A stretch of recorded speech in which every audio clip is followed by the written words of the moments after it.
Everyone,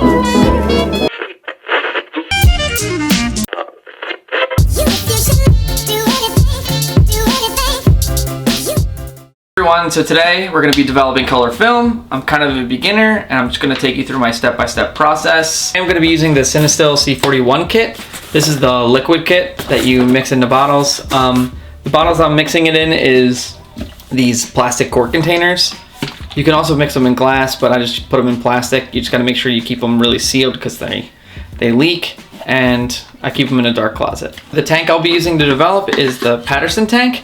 I prefer these plastic tanks over the metal tanks just because they're easier to load. With these Patterson tanks, they give you 2 reels. You can either do 1 roll of medium format or 2 rolls of 35. And it's pretty cool because you can just extend these to medium format or make them 35.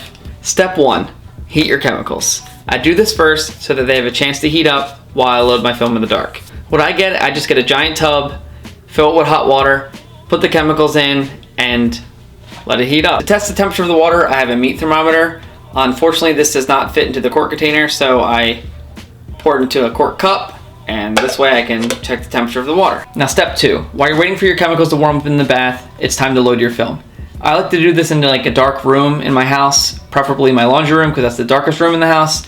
You could use a changing bag. I just find those difficult at times, and I don't have one anymore. I mailed it to Connor, so I just use the laundry room. When you're setting up, right before you load your film, in a changing bag, or if it's in a room, I like to line everything up so I know where it's at and like visually know where it's at so I'm not scrambling in the dark. So today I'm going to be developing a roll of medium format, so I'm going to have the reel set to the 120. You open this up, there's going to be the paper and then there's going to be the film.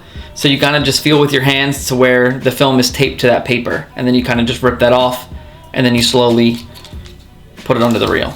The issue I come across the most is that the film is really curly, and that causes it just to curl up into itself. So it's kind of easier if you have another person there, but most of the time you don't. So you kind of just take your time and just slowly reel it onto that roll, and before you do, you'll get it, and then you just rip it off at the end.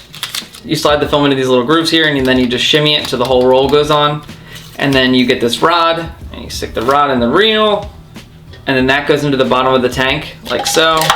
And then you have this funnel, and then that gets in here, and then you gotta make sure you click it into place. That's important, so when you're pouring out your chemicals and stuff, this doesn't come out and expose your film.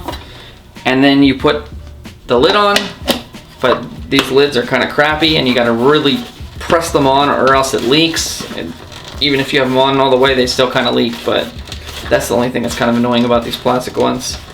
And there you have it. All right, now I'm gonna go load my film, and I'll see you in a minute. Step 3, now that my film's loaded into the canister, it's time for the developer. So I'm going to pour my developer that's been heated up into my quart container and check the temperature to make sure it's at 102 degrees Fahrenheit.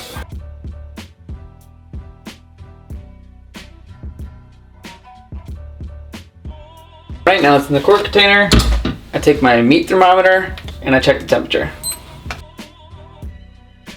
Meat thermometer in to check the temperature of the developer, and it's at 106 degrees, and that's a little too hot, so I'm going to let it sit for a second, put that aside, and I'm going to pre-wash the film. This is actually an optional thing. You don't have to do it, but I like to do it just so the film isn't shocked by the hot chemicals. The cool thing about it is when you pre-wash it, each film has a different color. This is Portrait 400, so it's going to be bright-ass green, like Hulk piss. I don't measure the temperature of the water, I just kind of use warm water. With the pre-wash, you just shimmy it around a little bit, then you dump it out. Now the developer's at 102 and it's time to go. I feel like I stress out here and I act fast because I don't want it to go down at all. So you take the meat thermometer out, put it down, and you pour in your developer.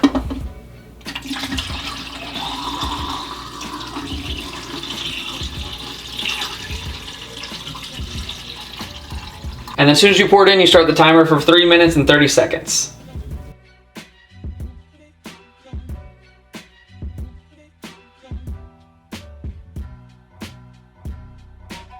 For the first 10 seconds, you're going to agitate it.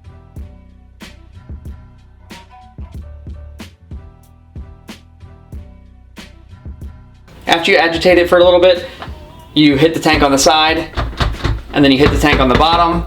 So this makes the air bubbles come to the top. The 3 minutes and 30 seconds that you're doing this, you're going to do the inversions every 30 seconds to agitate the film, and then you wait, and then do it again another 30 seconds. Go by the chart that came in the box. If you agitate too much or too little, it can mess with the colors of the film. So I kind of just stick to that. So the 3.5 minutes are up, so now I'm gonna dump the chemicals back into the bottle for reuse. If I can do this, take the lid off, put that aside, and then you dump the chemicals slowly. Because these bubble a lot, so you gotta do it a little slowly.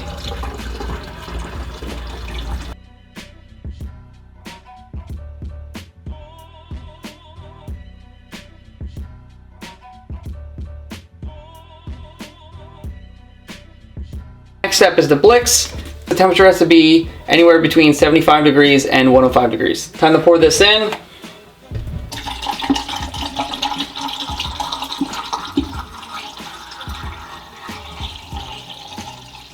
Blix, you agitate for the first 10 seconds. This is going to take a total of 8 minutes of your time. The thing is, while doing the Blix, the chemicals kind of smell, and you shouldn't be breathing them in. So I have a window open here in the bathroom. You can use a window or a fan, but you should always have that on while you're doing this.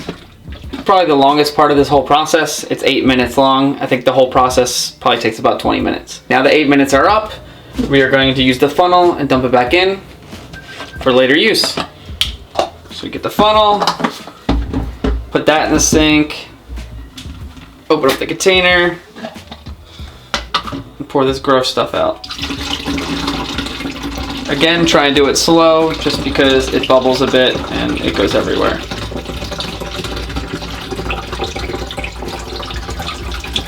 So after the Blix, it's time to rinse the film. You can do this 2 different ways. You can fill it and let it overflow for 3 minutes, or you can fill it and dump it about 7 times until the water runs clear. And that's the main goal of this. You want the water to be clear. So you want all those chemicals off of your film.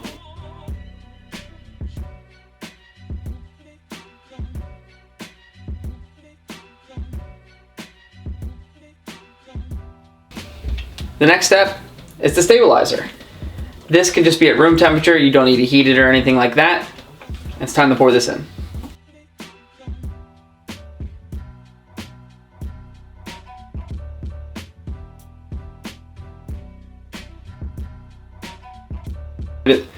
You fill it till you can see the liquid coming out, and then you just agitate it a little. You don't need to put the top on at all.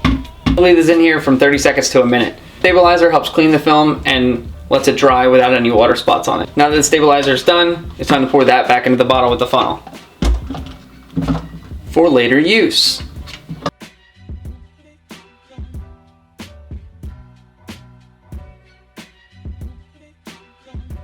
Now the fun part. It's time to take your film out, hang it up, and squeegee it.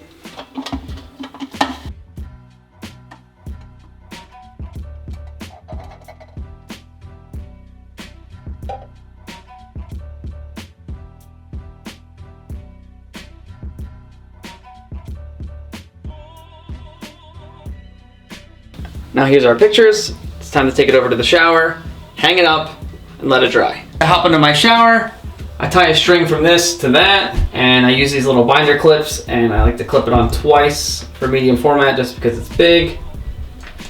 And then I take the squeegee. This part's important because you want all that water and stabilizer off of the thing so your film can dry. So you take this, whoop. So you take this part's actually kind of the fun part. Take it, hold it at the top, and squeegee it, and squeegee it again. It's kind of hard to do because it's a little slippery. And then I take 2 other binder clips and put them at the bottom just so it kind of dries straight and it's not all folded and curled. Because you can see at the bottom here it starts to curl up, and this kind of prevents that. Straight film makes it way easier to scan. So there you have it. We developed a roll of film.